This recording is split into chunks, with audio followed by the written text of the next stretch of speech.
आई हम लोगों ने कर ली है, अब बचता है ईयर। अगर हम ईयर की बात करें, ईयर आपकी बॉडी के दो बहुत इंपॉर्टेंट फंक्शंस को परफॉर्म करता है। सबसे पहला बचपन में सुनते आ रहे हैं क्या, हियरिंग। तो आपकी हियरिंग का मेन रोल ईयर ही प्ले करेगा। इसके अलावा इंपॉर्टेंट रोल है आपका बैलेंसिंग एंड इक्विलिब्रियम, तो उसको भी आपका ईयर ही परफॉर्म करेगा। अब दिखने में भले छोटा सा लगता है कि ये इतना सा कान है, ये सिर्फ और सिर्फ छोटा सा पोर्शन उसका ईयर आपके हेड में, स्कल में एक्सटेंड करता है अंदर तक। ठीक है, ईयर इतना बड़ा है कि 3 में डिवाइडेड है, आउटर, मिडल, इनर। ठीक है, पढ़ाऊंगा भी डिटेल में।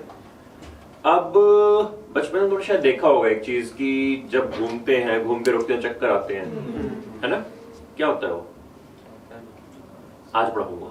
ठीक है, कुछ प्रोजेक्शन से होती हैं, थोड़ा बहुत पढ़ के आया है। ठीक है, नहीं कोई बात नहीं, अच्छी बात है, आज क्लियर करेंगे। ठीक है, तो ये तुम्हारा ईयर है जो बाहर से तुम्हें दिख रहा है, ये आउटर ईयर है। इसी को हम क्या बोलते हैं, पिन्ना। आउटर ईयर का जो टेक्निकल टर्म है वो है आपका पिन्ना। यही आउटर ईयर क्या काम करता है, ये सारी जो साउंड आ रही है उसकी वेव्स को कैच करके कहां डायरेक्ट करता है, इस कैनाल में। तो जहां उंगली डाल के खारिश करते हो ना, वहां पे कैनाल है, क्या नाम उसका, external auditory canal. External auditory canal, वो सारी की सारी साउंड वेव्स उसके अंदर ट्रेवल करती हैं। तो अगर एक्सटर्नल ऑडिटरी कैनाल दिखाऊं तुम्हें, तो वो इस तरीके से तुम्हारे कान में अंदर एक्सटेंड कर रही है। ठीक है, सो यहां से लेके यहां तक जो तुम्हारा कान का पर्दा है, टिम्पैनिक मेम्ब्रेन है, वहां तक आपका आउटर ईयर। ठीक है, सो हियर यहां से लेके यहां तक क्या क्या आ जाएगा, pinna and external auditory canal. External auditory canal में भी स्किन है, वहां पे हेयर भी है। ठीक है, कि कुछ और अगर जा रहा है तो ट्रैप हो जाए। इसके अलावा वहां पे कुछ ग्लैंड्स होते हैं जो लगातार वैक्स सिक्रीट कर रहे हैं, वैक्सी मटेरियल सिक्रीट कर रहे हैं। वैक्सी मटेरियल का इसका टेक्निकल नाम क्या होता है, सेरियोमिन। क्या होता है, सेरियोमिन। लिख लो, एनसीईआरटी में दिया हुआ है। सेरियोमिन होता है जो वैक्स का टेक्निकल नाम है, एंड जो ग्लैंड को सिक्रीट करते हैं उसका नाम है सेरियोमिनस ग्लैंड। ठीक है, तो ये वैक्स आपकी प्रोटेक्शन के लिए है। ये वैक्स है जो अगर कोई माइक्रोब आ रहा है या डस्ट पार्टिकल आ रहा है उसको ट्रैप करेगा। ठीक है, ग्लैंड को क्या बोलेंगे, सेरियोमिनस ग्लैंड। क्लियर है? तो जब तुम कान में फिंगर डाल रहे हो तो जो मेम्ब्रेन फील हो रही है वो क्या टिम्पैनिक मेम्ब्रेन है? नहीं, तुम इतनी अंदर तक अपनी फिंगर एक्सटेंड नहीं कर सकते। तुम्हारी फिंगर कहीं यहीं पे आकर रुक जाएगी, तो वो कर्व हो रही है टिम्पैनिक मेम्ब्रेन, तुम्हें बस वो कर्व फील हो रहा है। टिम्पैनिक मेम्ब्रेन नहीं, सॉरी, जो है कैनाल है, एक्सटर्नल ऑडिटरी कैनाल है, वो टर्न हो रही है, तुम्हें वो फील हो रही है। ये मेम्ब्रेन काफी अंदर तक होती है। सुना होगा शायद कान का पर्दा किसी का फट गया, बहुत तेज आवाज में रप्चर हो सकता है, ये वो यही किसी पर्दे की बात होती है। ठीक है, टिम्पैनिक मेम्ब्रेन नाम से ही मेम्ब्रेन है।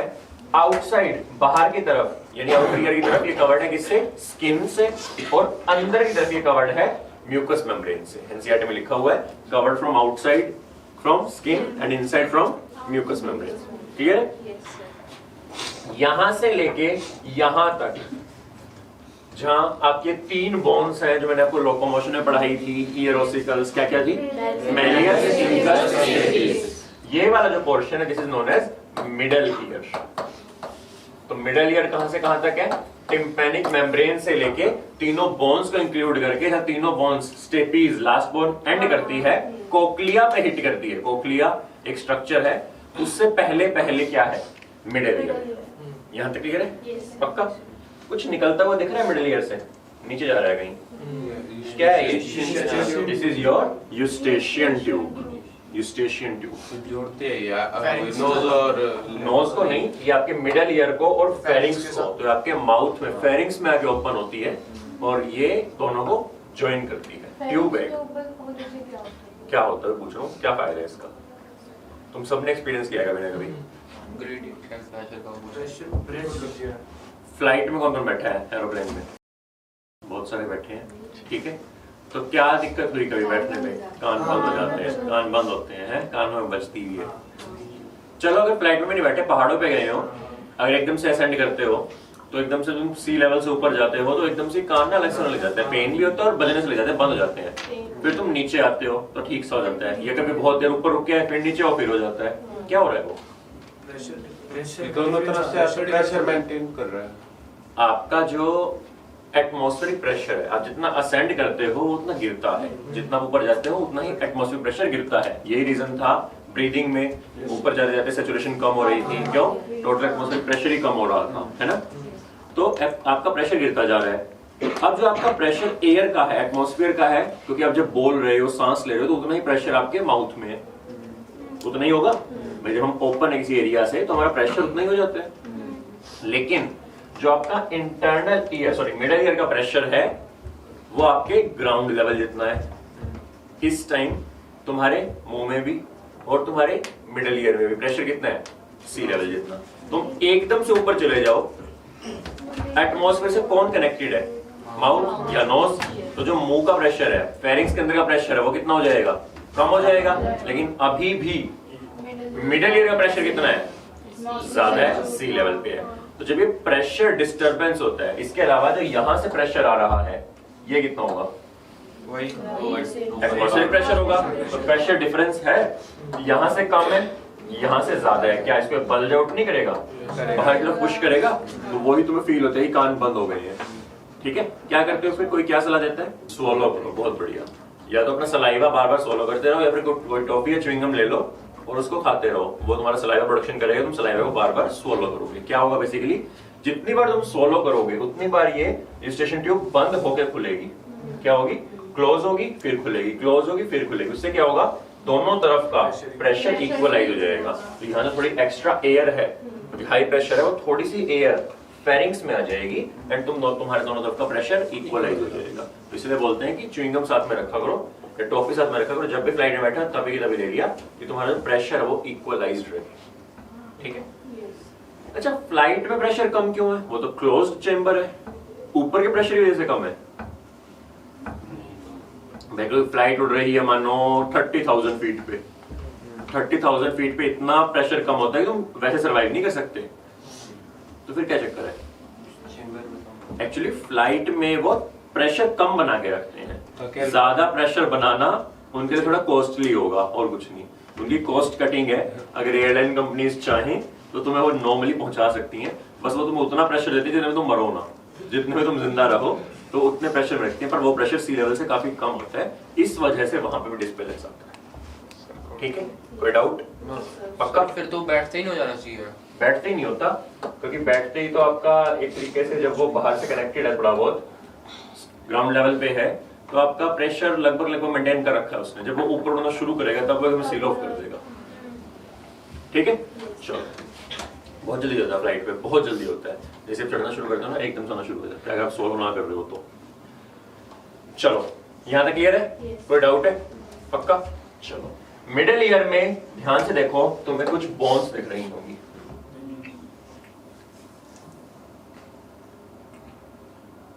दिख रही है? ये आपकी 3 बोन्स हैं, अगर ध्यान से देखो तो 3 बोन्स हैं। एक ये आ रही है, एक ये जा रही है और एक ये है। क्या क्या नाम है इनके? Malleus, incus, stapes. सबसे छोटी कौन सी है? स्टेपीज। एक्चुअली स्टेपीज आपकी बॉडी की सबसे छोटी बोन है। तो पूरी बॉडी में स्मॉलेस्ट बोन कौन सी है? स्टेपीज है। Malleus, incus, stapes. इनका कोई और नाम भी बताया था मैंने। इनका एक और नाम से इनको बोल देते हैं हम, हैमर, एनविल, स्टिरअप। क्या? हैमर। मेलियस को हम हैमर बोल देते हैं, incus is anvil and stapes is stirrup. तो पहले क्वेश्चन कभी आता था, अगर पीवाईक्यू में दिख जाए तो कंफ्यूज मत होना, इन्हीं को दूसरा नाम बोल देते हैं, इन्हीं का दूसरा नाम है stirrup, STIRRUP।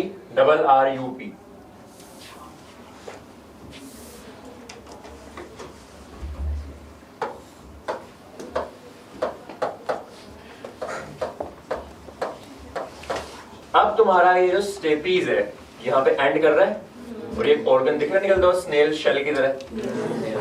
This organ is known as cochlea. Actually ये पूरा यहां से लेके, ये पूरा यहां से लेके ये सारा, this whole area is known as inner ear. क्या बोलते हैं इसको? Inner ear. और इसी का दूसरा नाम है लेबरिंथ। पूरे का लेबरिंथ, ठीक है। और इस लेबरिंथ में आपका जो एक कोइल्ड पोर्शन है, this is known as cochlea. So इस स्नेल शेल की तरह जो कोइल्ड पोर्शन है, ये है आपका कोक्लिया। सर कोल्ड क्यों है? कोइल्ड क्यों है? यस है बस मे बी एरिया कम करने के लिए, ठीक है। अरे नहीं भाई, पूरी ट्यूब का, समझ गए? चलो अब इसमें ना इमेजिन करना जरूरी है। अगला पेज पलटो। ये बोनी और मेम्ब्रेनस कैसे आएगा आएगा, रुक जाओ। ये ब्लू वाला डायग्राम दिख रहा है? ब्लू वाला डायग्राम थोड़ा स्टडी करो, एनसीईआरटी में दिया हुआ है आपको। डायग्राम में दिखेगा, मैं भी खोल लूंगा यहाँ पे डायग्राम। इस डायग्राम में क्या क्या नोटिस कर पा रहे हो? खाली स्पेस बहुत है। खाली स्पेस बहुत है। कितने हैं? 3 चेंबर है। 3 चेंबर दिख रहे हैं। मेम्ब्रेन कितनी है? 1 2 3 स्पेस है मेम्ब्रेन। 1 2 3 4 और ये 5 नहीं स्ट्रक्चर दिख रहे हैं? 1 2 ये 3 ये 4 और यहाँ बीच में एक 5 ऊपर है ना। क्या है ये? तो इसको इमेजिन करो मेरे साथ। इमेजिन करो कोक्लिया, अब ये स्ट्रेट ट्यूब है, अब इसको हमने कॉइल नहीं किया, ठीक है। वो इस रूम, ये रूम बना हुआ है उससे। तो ये रूम आपका इनर ईयर है। इनर ईयर 2 चीजों से बना होता है। इनर ईयर का एक बोनी पार्ट है, एक मेम्ब्रेनस पार्ट है। Bony part is bony labyrinth, membranous part is membranous labyrinth. Bony part बाहर होता है, तो एक शेल बना रहा है ऐसा, जैसे रूम है। इमेजिन करो ट्यूब एक्सटेंड कर रही है आगे से पीछे तक, ये आपका बोनी लेबरिंथ है। इसके अंदर एक फ्लूइड भरा हुआ है, that is known as perilymph. Fluid भरा हुआ है, इसमें सारे में पानी भरा हुआ है। इमेजिन करो इस कमरे में पानी भर गया, क्या नाम है उस पानी का? पेरिलिम्फ। अब इमेजिन करो एक ऐसा ही छोटा स्ट्रक्चर इसके बीचों बीच एक्सटेंड कर रहा है। एक सिलेंड्रिकल, एक ऐसी कॉलम जैसा सिलेंडर इतना सा बीच में एक्सटेंड कर रहा है पूरी लेंथ तक, ठीक है। ये किससे बना है? बोन से। वो किससे बना है? मेम्ब्रेन से। इमेजिन हो पाया? उस सिलेंडर के अंदर भी एक फ्लूइड भरा हुआ है जो थोड़ा सा अलग है इससे, उसका नाम है एंडोलिम्फ।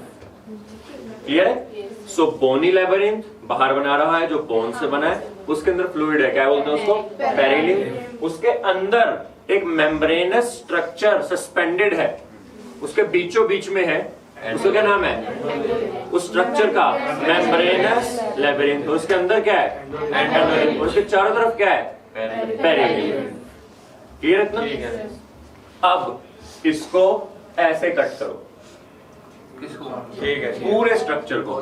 सो ऊपर से लेके नीचे तक सारा स्ट्रक्चर कट किया और तुम सामने से देख रहे हो, ठीक है। कितनी मेम्ब्रेन, कितनी लेयर्स दिखेंगी? सबसे पहले छत किससे बनी है? बोन से। फिर लेयर्स की बात करते हैं। मेम्ब्रेन, सिलेंड्रिकल वॉल किससे बनी है? मेम्ब्रेन से। उसके नीचे एक और मेम्ब्रेन और उसके नीचे बोन। 4 मेम्ब्रेन हो गई। चेंबर कितने बने? छत और पहली मेम्ब्रेन के बीच में 1, दोनों मेम्ब्रेन के बीच में 2 और नीचे वाली मेम्ब्रेन और बोन के बीच में 3। सो 3 चेंबर, 4 मेम्ब्रेन। फ्लूइड ऊपर वाले में और सबसे नीचे वाले में पेरिलिम्फ, बीच वाले में एंडोलिम्फ। यही है ये। तो यही आपको ये सेक्शन दिखाया जा रहा है। सो ये बोन है, ये बोन है, दिख रही है थिक? यस। ये 2 मेम्ब्रेन है। ऊपर वाले का नाम है रीजनर्स मेम्ब्रेन। क्या है? रीजनर्स मेम्ब्रेन। नीचे वाले का नाम है बेसिलर मेम्ब्रेन। बेसिलर बेस पे है, ऐसे याद रख सकते हो। This is basilar membrane, this is regional membrane. अभी इसको भूल जाओ, इस चीज को पढ़ाऊंगा अभी। सर जो आपने अंदर मेम्ब्रेनस वो रखा था कॉलम, वो जो बीच वाला वो है? हाँ ये वाला। सर ये फिर पूरे में कैसे स्टैंड करोगे? तो बंद नहीं हो रहा। अच्छा है इस तरह। इधर एक्सटेंड कर रहा है। क्लियर है? कोई डाउट? पक्का? क्या भरा हुआ है यार? यहाँ इतना सिंपल सा क्वेश्चन आता है, बट बच्चे कंफ्यूज हो जाते हैं। बट तुम्हें अगर ध्यान रहेगी ओरिएंटेशन कैसे है कि ये 4 लेयर्स आई कहां से, तो बहुत इजीली समझ में आएगा। ठीक है, नाम याद रखने हैं अलग अलग चेम्बर्स के। सबसे पहला स्केला वेस्टिबुलाई, बीच वाला स्केला मीडिया एंड नीचे वाला स्केला टेम्पेनाई। ठीक है, क्या क्या है? Scala vestibuli, scala media, scala tympani. याद रहेगा? दो मेम्ब्रेन के नाम याद रखने हैं, ऊपर रीजनस मेम्ब्रेन, नीचे बेसिलर मेम्ब्रेन, और 3 चेम्बर हैं। वो 3 चेम्बर से ये दो आपस में कनेक्टेड है ना? 3D में इमेजिन करो, है ना? कनेक्टेड है, और उनके बीच में क्या है? पेरिलिम्फ। लिख लो डायग्राम में अपने, और इसके बीच में क्या है? एंडोलिम्फ। क्लियर है यहां तक? Endolymph, perilymph. फटाफट लिखो, अभी खत्म नहीं हुआ है। ऊपर वाला नीचे वाला चेम्बर एक तरीके से एक ही है, बट इस सेक्शन में दो अलग अलग दिख रहे हैं ना, क्योंकि बीच में एंडोलिम्फ से भरा हुआ एक और स्ट्रक्चर आ गया ना, उसने उनको सेपरेट कर दिया। हाँ सर, जो ये रीजनल मेम्ब्रेन है और ये बेसिलर मेम्ब्रेन है, हाँ। ये जो बोनी पार्ट के मेम्ब्रेन है, बोनी पार्ट की मेम्ब्रेन, बोनी पार्टी मेम्ब्रेन क्यों होगी भाई? बोनी अलग है, मेम्ब्रेनस अलग है। देखना ऊपर से तो बोनी बाहर है, मेम्ब्रेनस बीच में, तो ये मेम्ब्रेनस है ना, ये membrane, this is membranes membrane. ये पेरिलिम्फ के ऊपर बॉन्ड है। कहाँ की मेम्ब्रेन? ये नहीं, ये खत्म करो। तो ये आपका एंडोलिम्फ कोटेड, जो एंडोलिम्फ से भरा हुआ क्या है? मेम्ब्रेनस लेबिरिंथ है। तुम बस इसे ध्यान दो। ऊपर ये क्या जा रहा है, इसे भी एकदम एक सेकंड इग्नोर करो। ये सेलुलर लेयर है, सेल जा रहे हैं, बट उसको भी छोड़ो, तुम्हारे लेवल पे इतना ध्यान रखना है। ये क्या ऊपर? ये बोन है। सो बोनी लेबिरिंथ चारों तरफ, मेम्ब्रेनस लेबिरिंथ बीच में, उसके अंदर क्या भरा हुआ है? एंडोलिम्फ, और ऊपर और नीचे पक्का क्लियर है? तो जो मेम्ब्रेनस लेबिरिंथ की भाई, एक ऊपर की मेम्ब्रेन होगी, एक नीचे की मेम्ब्रेन होगी। ऊपर वाली रीजनस, नीचे वाली बेसिलर। सर पर यहाँ पे ऐसा नहीं लग रहा नीचे बेसिलर में कुछ येलो वाला कर रहा है इसको। अरे पढ़ाऊंगा ना, अभी रुक तो जा। वो येलो नर्व है, पढ़ाऊंगा, समझा? यहाँ तक कोई और डाउट? पक्का? तो अपनी इमेजिनेशन के घोड़े थोड़े और दौड़ाओ। बेसिलर मेम्ब्रेन थी नीचे वाली, उसके ऊपर क्या था? एंडोलिम्फ, है ना? उस मेम्ब्रेन के ऊपर एक सेकंड बुक पे,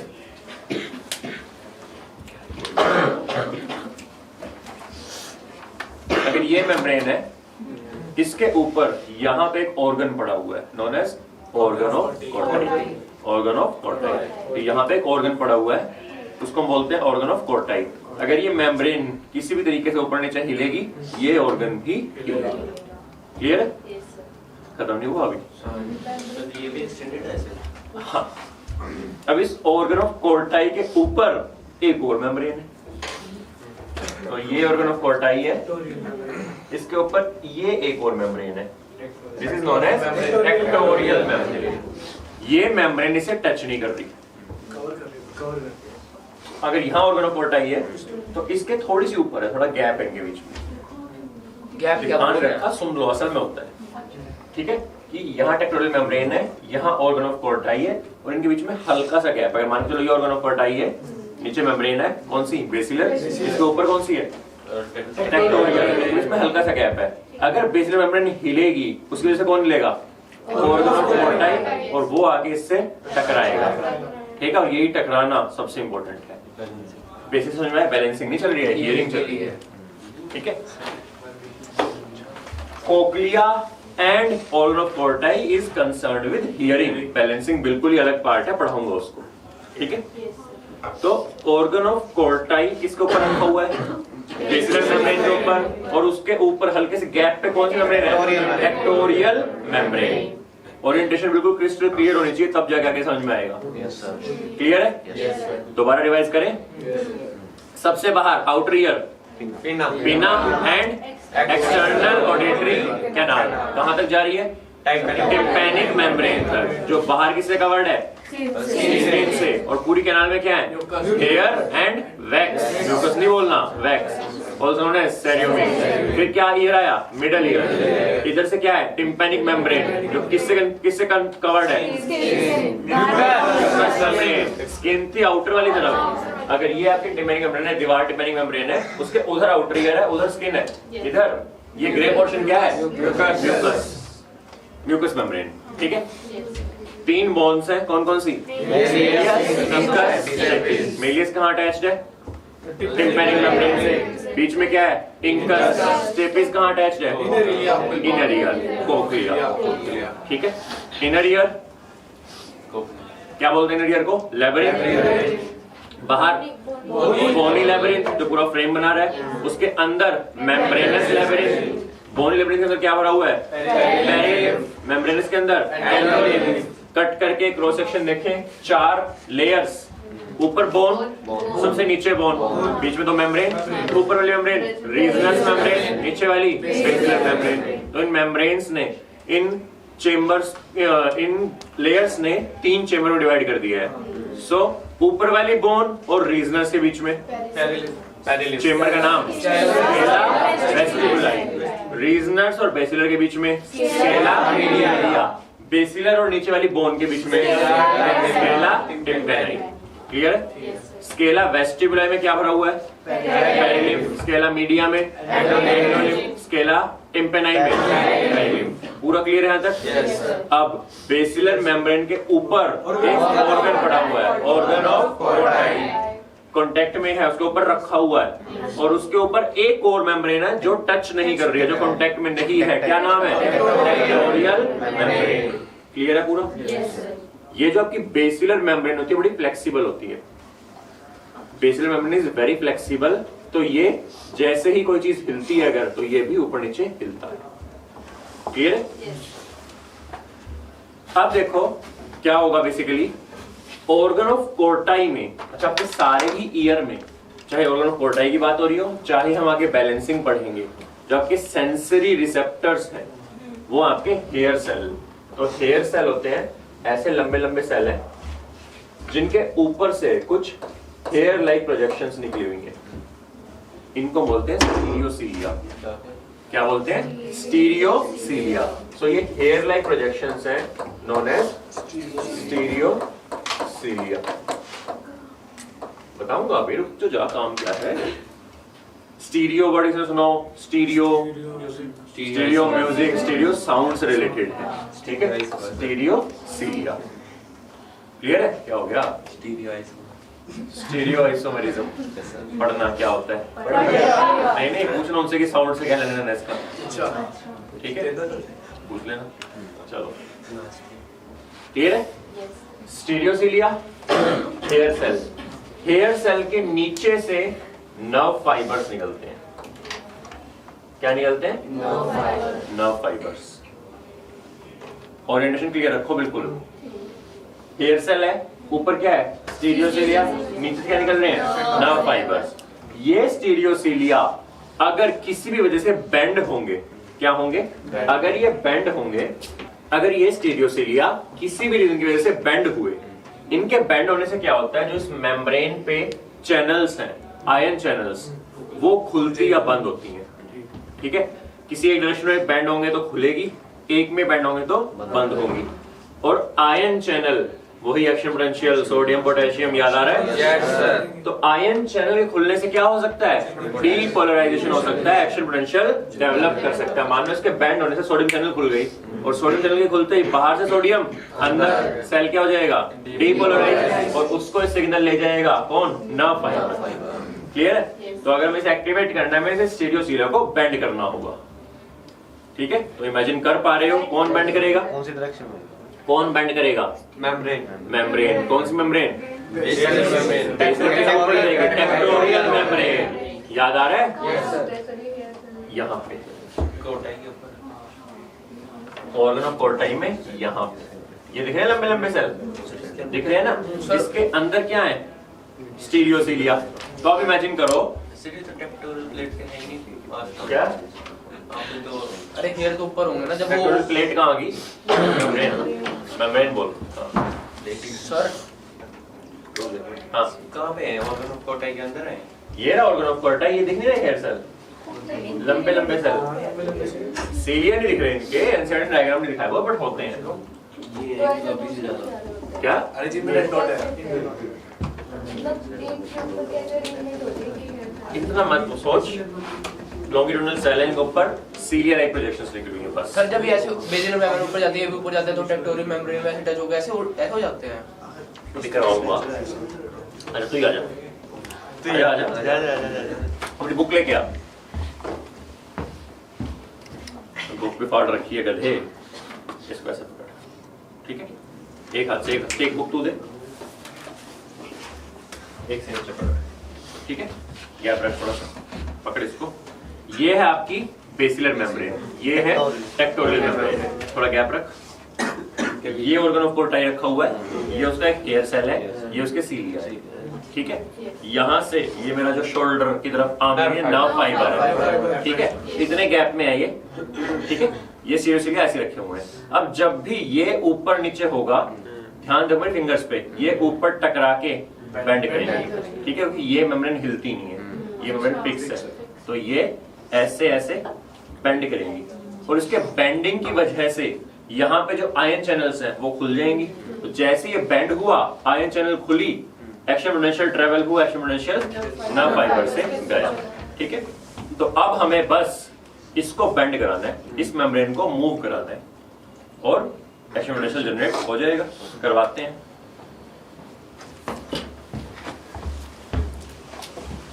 ये मेरा पानी का ग्लास है, अगर मैं इसमें से हिट करूं, क्या बन रहा होगा? वेव्स, रिपल्स बन रहे होंगे, रिपल्स बन रहे होंगे ना। जैसे मैं इसको हिट करूंगा, रिपल बनेगी। इमेजिन कोई चीज ऊपर तैर रही है, क्या वो रिपल के साथ वो ऊपर नीचे नहीं होगी?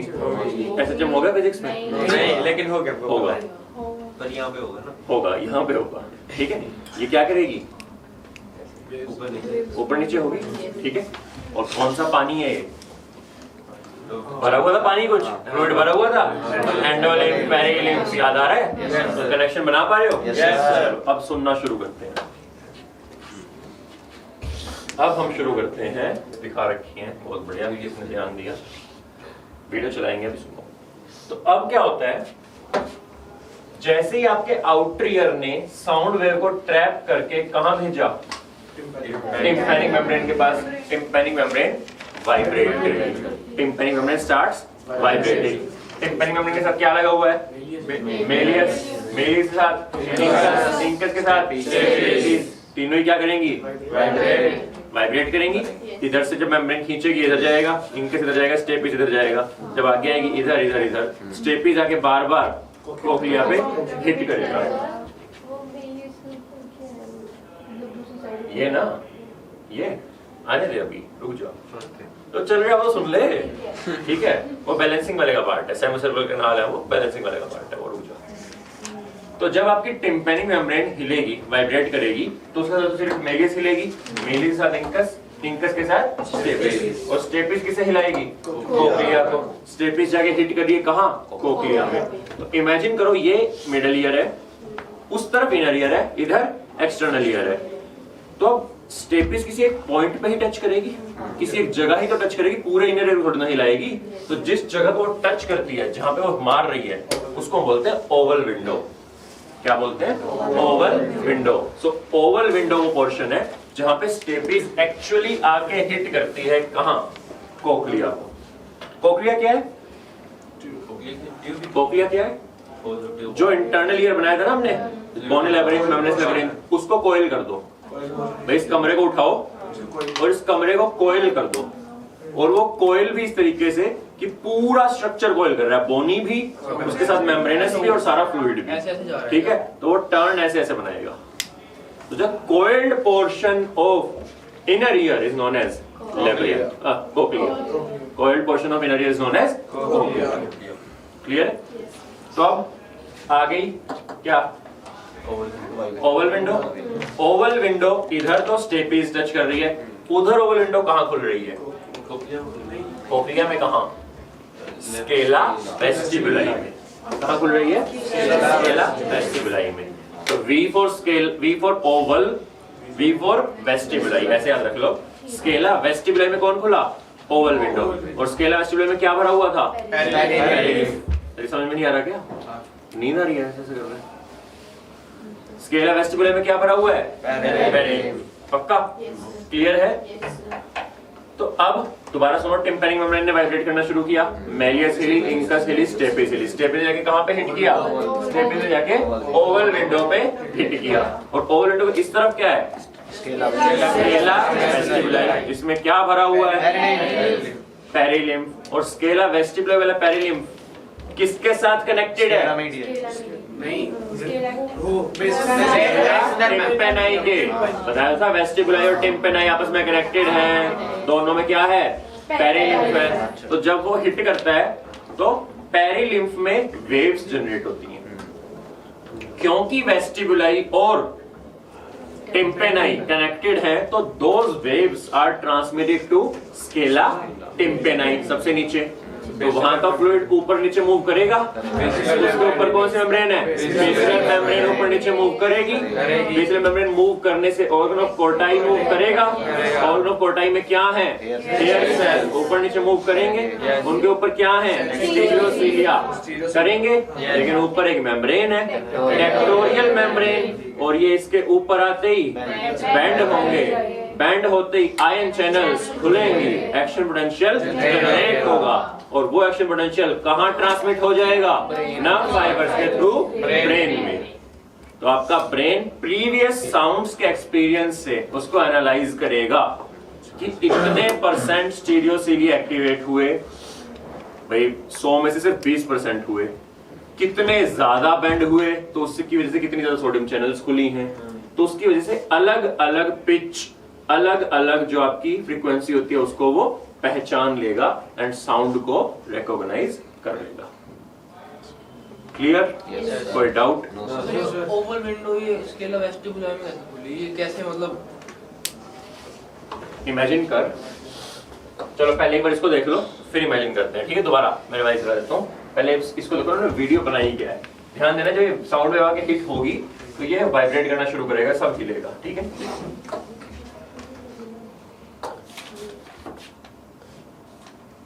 दिख रहा है? जब टिम्पैनिक मेम्ब्रेन हिल रही है, तीनों बोन हिल रही है। और ये स्टेपिस देखो बहुत ध्यान से, स्टेपिस जाके ये देखो, स्टेपिस जाके इधर हिट कर रही है। ये क्या है? कोक्लिया, बोनी लैबिरिंथ है ना। और इसके अंदर वाले फ्लूइड में क्या आ रही होंगे? रिपल्स आ रहे हैं। क्लियर? Yes sir. सर ये क्या बना रखा व्हाइट व्हाइट? ये शायद सेक्यूलटरी का लैब पढ़ाऊंगा अभी। कीड़ा। क्लियर है? तो पूछा था ओवल विंडो कैसे। ये पूरा अगर इनर ईयर का पोर्शन है, जहां पे इसके इधर मान मिडिल ईयर है, इधर इनर ईयर है, तो कहीं एक जगह पे आगे वो हिट करेगी ना स्टेपीज, कहीं एक जगह कनेक्टेड होगी। वो कनेक्टेड होती है यहाँ पे। यहाँ पे थोड़ा गैप होता है, खुला होता है। यहाँ पे गैप नहीं होता, वो कनेक्टेड है बस। यहाँ पे बाहर की तरफ चिपकी हुई है ना। बाहर से फिर आप ये अंदर कैसे कह रहे हो? अरे भाई बाहर से चिपकी हुई तो बाहर हिट कर रही है ना वो। उसके हिट होने से क्या यहाँ के फ्लूइड में रिपल नहीं आएंगे? आएंगे। समझ में आया? कोई डाउट? पक्का? तो ये आपका one of the most complex portion है पूरी पायो का। क्लियर है? पक्का? बहुत वोलेटाइल है। जितना जल्दी हो सके उतना जल्दी इसको रिवाइज कर लेना, वरना एक बार उड़ गया तो ये बहुत मुश्किल से क्लियर होता है।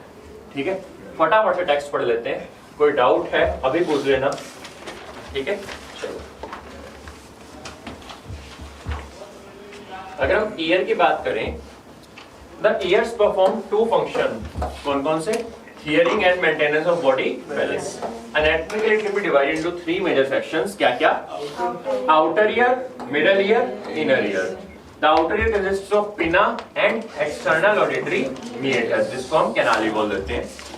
The pinna collects the vibration in the air which produce sound. The external auditory meatus leads inwards and x tends up to the tympanic membrane, also known as eardrum. बहुत छोटे हेयर और wax secreting glands हैं पिना में और मीएटस में। Glands का नाम सेरियोमिनस ग्लैंड। ठीक है, क्लियर है? The tympanic membrane is composed of connective tissue covered with skin outside and mucous membrane inside. The middle ear contains 3 ossicles called malleus, incus, stapes, also known as hammer, anvil, stirrup, which are attached to one another in a chain-like fashion. Bones का काम क्या है? Bones का फायदा क्या है? Vibration. ये इस वाइब्रेशन की फ्रीक्वेंसी को बढ़ा देता है। तो जिस फ्रीक्वेंसी मतलब फ्रीक्वेंसी, ये साउंड वाली फ्रीक्वेंसी नहीं, बेसिकली जो आपका मेम्ब्रेन हिल रही है ना, तो उसको बहुत ज्यादा बढ़ा देता है, मतलब उसका एम्पलीट्यूड बढ़ा दिया इसने। अगर ये ना हो तो आपको बहुत ऊंचा सुनेगा, क्योंकि मेम्ब्रेन बहुत हल्की हिल रही है, लेकिन क्योंकि उसके पॉइंट से अटैच है तो उसके हल्का सा हिलने से ये काफी ज्यादा हिल जाती है। ठीक है, तो जो वाइब्रेशन हल्की है उसको बढ़ा दिया इसने, तो आपकी सेंसिटिविटी बढ़ा रहा है। ठीक है, चलो। The malleus is attached to the tympanic membrane and the stapes is attached to the oval window of the cochlea. The ear ossicles increase the efficiency of transmission of sound waves to the inner ear. An eustachian tube connects the middle ear cavity with the pharynx. ये क्या करती है? ये pressure को equalise करती है दोनों तरफ। The fluid-filled inner ear is known as the labyrinth. It consists of 2 parts, the bony and the membranous labyrinth. The bony labyrinth is a series of channels. Inside these channels lies the membranous labyrinth. सही अब तक? कोई doubt? Imagination करते रहो अपने room वाली। Which is surrounded by a fluid called perilymph. And membranous labyrinth के अंदर कौन सा है? Endolymph. इस ही labyrinth का coiled portion is known as cochlea. Clear है? So the membranes constituting cochlea कौन कौन सी? ऊपर वाली regional, नीचे वाली basilar. Divide the surrounding perilymph-filled bony labyrinth into an upper scala vestibuli, lower scala tympani. इनके बीच में क्या है? Scala media, जिसमें क्या भरा हुआ है? Endolymph. अब पूरा टेक्स्ट समझ में आ रहा होगा, है ना? इमेज बन रही है साथ साथ। At the base of the cochlea, जो स्केला वेस्टिबुलाई है, ये एंड करता है ओवल विंडो पे। याद है? ओवल विंडो पे उस तरफ से क्या आ रहा था? स्टेपीज आ रही थी ना, और इधर क्या है? Scala vestibuli. एक और विंडो है कोक्लिया में, तुम्हारे लेवल पे तुम्हें ज्यादा नाम नहीं याद करना, सिर्फ नाम याद करना, फंक्शन नाम नहीं याद करना, फंक्शन याद करना तुम्हें। क्या? Round window. ओवल विंडो है, उसका काम याद रखना है तुम्हें। ओवल विंडो पे कौन हिट करेगा? स्टेपीज। और कहां खुल रही है वो? स्केला वेस्टिबुलाई में। सिमिलरली स्केला टिम्पेनाई पे भी एक विंडो है जिसका नाम है राउंड विंडो। ठीक है, so while the scala tympani terminates at the round window, ये भी मिडिल ईयर में ओपन करती है। जैसे ओवल विंडो कर रही थी मिडिल ईयर में ओपन, राउंड विंडो भी करती है। बस इतना याद रखना है। क्लियर है? कोई डाउट? पक्का? इसमें दिखाई रखी है नहीं दिखा रखी। डायग्राम में कोई डाउट? एक एक मेम्ब्रेन क्लियर है, ऑर्गन क्लियर है, टेक्टोनिक मेम्ब्रेन सब क्लियर है। येलो पोर्शन क्या है अभी आप बताओ? नर्व जा रही है जो, है ना? चलो बहुत बढ़िया। सर ये बीच में क्या है? वाइट सेल्स ऑर्गन ऑफ कोटाई नहीं है? ये बीच में जो बड़ा सा जलवा है ना, ये स्पेस ही है भाई। ये सर एक मिनट में अरे कुछ नहीं है, उसको कोटाई के पार्ट है वो। ठीक है, ये सर में 3D में घुमा रखा है इन्होंने, तुम ये नहीं इमेजिन कर पाए। देखो दिख रहा है ये स्पाइरल घुमा रखा है इन्होंने, तो वो 3D में दिखाना चाह रहे हैं पर हुआ नहीं इनसे। समझ में आया?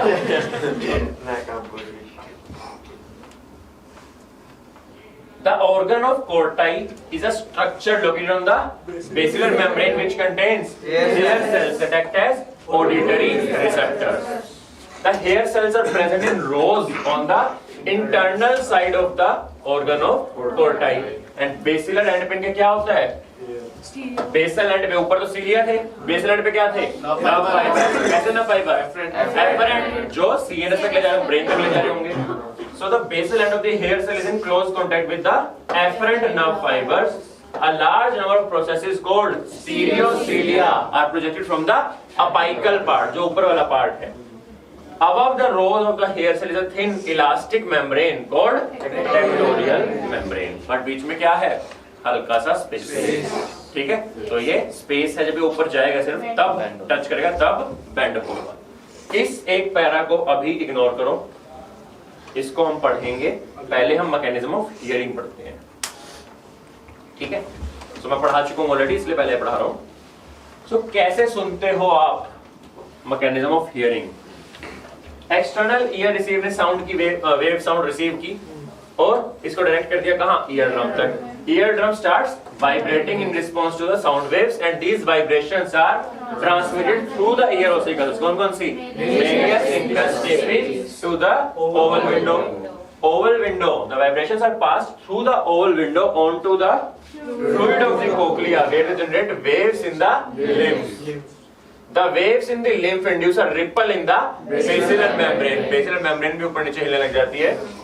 These movements of the basilar membrane bend the hair cell. क्यों, basilar membrane के ऊपर क्या है, organ of Corti, जिसमें क्या है, hair cell.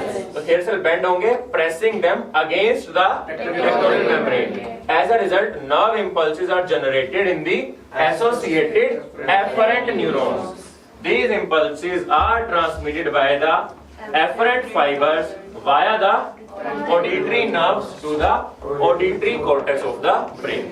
जो नर्व जा रही है उसका नाम है auditory nerve. Audition, auditory word sound के लिए यूज किया जाता है, ठीक है। और जो ब्रेन का एरिया जहां पे साउंड को एनालाइज किया जाएगा उसका नाम है ऑडिटरी कॉर्टेक्स। जैसे विजन के लिए क्या था, विजुअल कॉर्टेक्स, याद आ रहा है, where the impulses are analysed and the sound is recognised. Clear? हाँ भाई, एंडोलिम्फ का काम बता। एंडोलिम्फ का काम बस उसका, उसकी शेप बना के रखना, उसको मेन बना के रखना, अगर वो नहीं होता तो चिपक जाता है। और कुछ फिर वो कानों में क्या मशीन लगाएगा? कानों की मशीन क्या काम करती है, वो आपकी जो आप मशीन लगाते हो, ठीक है, आजकल पहले तो बहुत बड़ी बड़ी होती है, जब तो इनविजिबल रहने लगी हैं, वो साउंड वेव को ट्रैप करेंगी। उनके अंदर एक माइक है जो साउंड को ट्रैप कर रहा है और इस तरफ एक स्पीकर लगा हुआ है, उसकी वॉल्यूम बढ़ा के आपके कान में डायरेक्टली तेज आवाज से डाल रहा है। अगर आपको ऊंचा सुनता है कि नॉर्मल आवाज नहीं सुन रही तो आपको ऊंची करके आवाज सुनाएगा वो। समझ में आया? तो अभी मैंने हियरिंग वाला पार्ट पढ़ा, इक्विलिब्रियम वाला पार्ट रह गया, नेक्स्ट क्लास में कराऊंगा, बट एक एक्सपेरिमेंट दिखाता हूँ। घूमने में चक्कर क्यों होते हैं? जब आप घूम रहे हो, अच्छा चक्कर कब आता है, घूम रहे हो या घूमने के बाद रुकने के बाद? रुकने के बाद। बेसिकली क्या होता है, इनर्शिया, फ्लूइड का इनर्शिया बहुत ज्यादा होता है। शायद बचपन में एक्सपेरिमेंट में पढ़ा हो कि जब एग बॉइल्ड है या कच्चा है उसे घुमा के देखो, रोक के देखो, अगर रुक गया तो सॉलिड है, नहीं रुका दोबारा घूमने लग गया तो कच्चा है। सुना है कि नहीं सुना? क्वेश्चन था, चलो सुनो। बेसिकली फ्लूइड का इनर्शिया बहुत ज्यादा होता है। फ्लूइड अगर रेस्ट पे और रेस्ट पे रहना चाहेगा, अगर मोशन में है वो मोशन में रहना चाहेगा। यही बेसिस है तुम्हारे इक्विलिब्रियम का। बेसिकली क्या होता है, तुम्हारे ईयर में फ्लूइड है ऐसा, ठीक है। अब जब तुम स्टैंडिंग पे खड़े हो, सीधे खड़े हो, तुम्हारी आंखें बता रही तुम सीधे खड़े हो, तुम्हारा फ्लूइड बता रहा तुम सीधे खड़े हो, तुमने घूमना शुरू किया तो तुम्हारा ईयर क्या करेगा, घूमेगा घूमेगा घूमेगा घूमेगा, तुम एकदम से रुक गए, लेकिन फ्लूइड अभी भी घूम रहा है, दिख रहा है। अब तुम रुक गए, आंखें बोल रही है रुक गए, फ्लूइड बोल रहा है घूम रहे हो, नहीं रुके। अब ब्रेन कंफ्यूज, तब आते हैं चक्कर। फिर थोड़ी देर बाद रेस्ट पे आते आते जब फ्लूइड रुक जाएगा तब धीरे धीरे लगता है कि नहीं भाई आंखें सही बोल रही थी, फ्लूइड रुक गया मतलब हम रुक गए हैं। इसलिए कुछ सेकंड्स बाद, कुछ मिनट्स बाद तुम ठीक होते हैं, ठीक है। यही बेसिस है वर्टिगो का। वर्टिगो में भी जब आप पोजीशन चेंज करते हो, कई बार क्या होता है, एक पोजीशन बता रही है कि आप सीधे खड़े हो, जब आपकी आंखें बता रही है बैठे हुए हो, ठीक है, फ्लूइड बता रहा है बैठे हुए हो। लेकिन जब आप लेट गए, आंखों ने बताया कि आप लेट गए, फ्लूइड में कुछ गड़बड़ हो गई, बताऊंगा क्या होता है, वो लेटने की जगह अब भी बैठने वाली पोजीशन पे, फिर दोबारा से भयंकर चक्कर आएंगे, क्योंकि एक सेंस ने बताया बैठे हो, एक सेंस ने बताया लेट हो गए। डेंसिटी बढ़ जाती है, ठीक है, डेंसिटी बढ़ जाती है, क्या बढ़ेगी? डेंसिटी बढ़ जाती है। नहीं, इस फ्लूइड में एक्चुअली कुछ पत्थर होते हैं। आपके कान में कैल्शियम कार्बोनेट के क्रिस्टल्स हैं, तो वो कितने डूबे हुए हैं। अगर तुम सीधे खड़े हो तो यहाँ होगा, तुम्हारी बॉडी उससे पहचान रही है, तो मैं उल्टा लटका दूं यहाँ जाएगा और बॉडी पहचान लेंगे उल्टा लटके हुए हो, ऐसे हो गए यहाँ जाएगा। कई बार होता है कि ये पत्थर फंस जाता है कि यहीं फंस गया, अब भले ही तुम लेट गए लेकिन फंसा हुआ है यहीं, और बॉडी किससे पहचान रही है, इसी से पहचान रही है, ये यहाँ है, मतलब तुम क्या हो सीधे, लेकिन तुम असल में क्या हो लेटे हुए, वहां चक्कर आते हैं, ठीक है। इसको हम पढ़ेंगे नेक्स्ट क्लास में।